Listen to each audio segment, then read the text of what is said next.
دیکھیں یہ سوال عموماً ہمارے سامنے ڈیلی بیس پہ ڈسکس ہوتا ہے کہ میں اس شخص سے محبت کرتا ہوں، اس کے بغیر نہیں رہ سکتا۔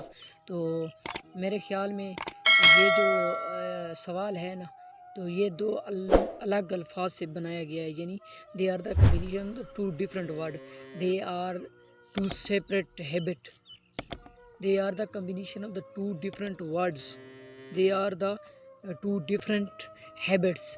یہ دو الگ عادات ہیں، یہ دو الگ الفاظ ہیں جن کا یہ مجموعہ ہے کہ میں اس شخص سے محبت کرتا ہوں، اس کے بغیر رہ نہیں سکتا۔ تو اصل میں محبت اور عادت دو الگ چیزیں ہیں۔ محبت اور عادت کے الفاظ کے معنی کو سمجھیں، ان کا معنی کیا ہے۔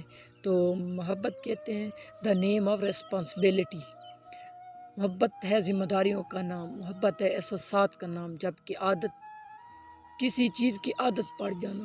انسان کو کسی شخص یا کسی چیز کی جب عادت پڑ جاتی ہے، وہ اس کے خیالات کو اپنے ذہن پر سوار کر لیتا ہے، تو یہ بات عادت کہلاتی ہے۔ عادت اور محبت میں بہت سارا فرق ہے، اسی لیے محبت اور عادت کو کمبائن کر کے یہ بات نہیں کہنی چاہیے کہ میں اس شخص سے محبت کرتا ہوں، اس کے بغیر رہ نہیں سکتا۔